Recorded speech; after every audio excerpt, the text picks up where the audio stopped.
Chairman Jordan. Thank you, Mr. Chairman. Mr. Hamilton, did Joe Biden cause this problem? Yes.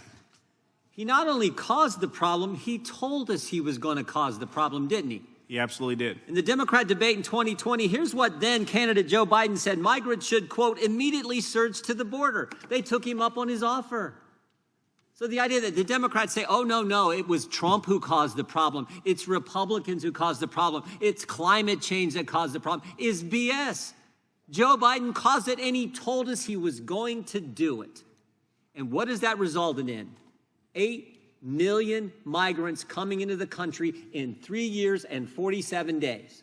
8 million. And we're on pace to get to 12 million. That is the magnitude of the problem. Mr. Hamilton, has that magnitude of that volume of individuals coming to our country, has that put a strain on the United States, on communities and everything else?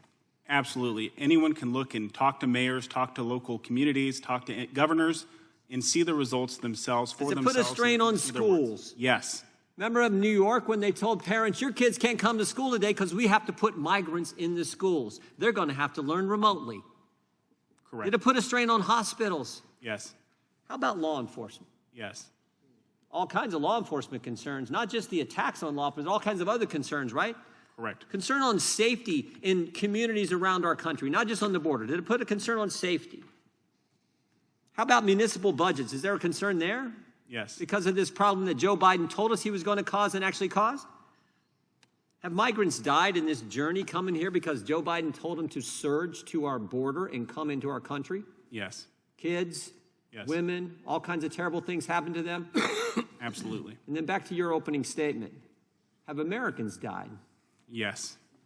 Laken Riley, Kate Steinle, and others, right? Correct. That is the magnitude of this problem, and we're on pace. We're on pace to get to 12 million in the 4 years of Joe Biden being president. I tell people often that is equivalent to the entire population of our state. And we're a big state. We're the 7th largest state in this great country. 12 million people. So here's where I think we're at. We know the cause of the problem. We know the magnitude of the problem. What's the solution? Seems to me we call time out. Seems to me we say no more. Let's just stop. Let's not exacerbate the problem. Let's just say time out. And I've advocated for a simple sentence that I want you guys to comment on. I've advocated for a sentence in an appropriation bill that says no money can be used to process any more or release into the country any new migrants. What do you think about that, Mr. Hamilton? I think that would be a wonderful idea. And don't you think the American, I've never seen, in my time, I've been in politics a few years now. I don't know if I've ever seen an issue with this intensity. We got a time with record inflation. We take your family out to dinner in the Biden American economy. Right now, you take your family out to dinner. It's $300 just to take your family out for a nice meal in this Biden inflation world. But what's the number one issue in polling across the board? It's the border. That's how intense this issue is with the American people. And maybe we should just say time out. Let's stop now. What do you think, Mr. Holman? Should we do that? I think we need to secure the border and save lives. And bottom line is, I understand one of the congresswomen met with separated families' parents. Did she meet with Laken Riley's parents?